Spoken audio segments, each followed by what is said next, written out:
let's take a look inside this 2024 schedule now that we've had a little while to digest it. 4 schools, Auburn, Kentucky, Missouri, and Oklahoma, open the season with at least 4 straight home games, while Georgia only plays in Athens once in the first 5 weeks. You think Kirby Smart noticed that? I bet he did.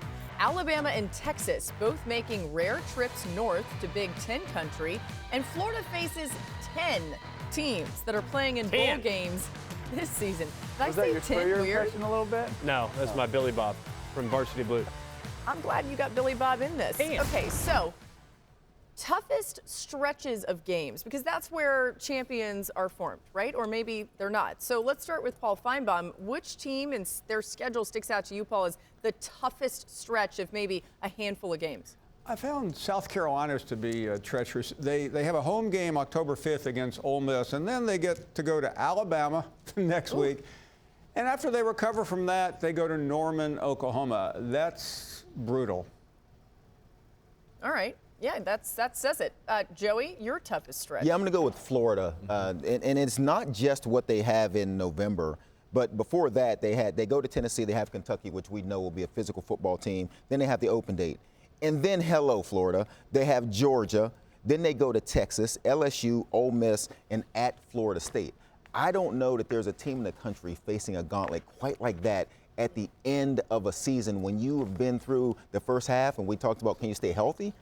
That's going to be tough for Florida. Yeah, I think that's the hardest as well. But I'll just so we can talk about a different team. I'm going to go the middle of the schedule for Georgia. They're at Alabama, then Auburn, one of the oldest rivalries, Mississippi State, then at Texas, a bye week, then Florida, Ole Miss, Tennessee. That's a lot of teams that when they step up, could catch an L. Yeah, that's where my eyesight kind of went, is towards the middle of that, the meat of that Georgia schedule. I mean, they are two-time defending champ until dethroned here in a few weeks. But either way, I mean, we're talking about an elite team that has to go on the road in a 4-week span to 2 current playoff teams and a team that has beaten them 2 of the last 3 in Alabama. So it's pretty crazy to think about that. And then you have Auburn in there, which is a rivalry.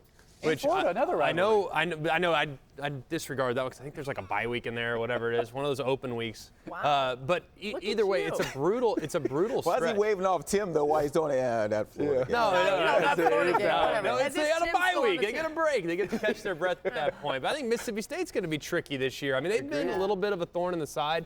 If it were in Starkville in the middle of that stretch, I think it'd be a little tougher. But Jeff Levy's going to make that offense difficult to defend, and they'll probably have a couple tricks up their sleeve. You know, Tim, one of the things that you were even saying before we came back on the air is how important it's going to be this season to finish strong toward the end. And a lot of these teams, it seems like, at least on paper right now, have really tough finishing stretches. That's true because they're playing each other. And I also believe it's really important this season because there's no divisions. Yeah. So everybody's going to be competing for that first and second spot to go to Atlanta for the SEC championship game. I think that makes the SEC even more competitive this year. Yes, you had Texas. Yes, you had Oklahoma, but you also take away divisions, so it's the top 2.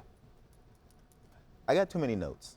You know what I mean? Like We both do. We got pages everywhere. When you is start like, to look around and you just keep picking out stretches of games, Right. and I know we talked about it, but Oklahoma's finished with Alabama, LSU. That's brutal. I mean, at the end of the season, once again, I think when you just look through all of these games, and this is why it's going to be so exciting, you can look at every single team in the SEC and grab a 2 to 3 week stretch in there where you're thinking this is going to make or break this football team, and we'll see how they come out on the back end. Because once you get beat up, it actually doesn't matter who you play next, because now it's who can you get on the field to win these games. Each SEC team plays 8 conference football games, plus at least 1 required opponent from the ACC, Big Ten, Big 12, Pac-12, or major independent, and each team has those 2 open dates. Paul.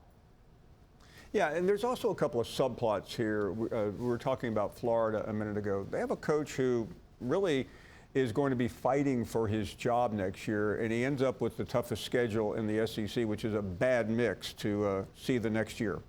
Give me something I can feel.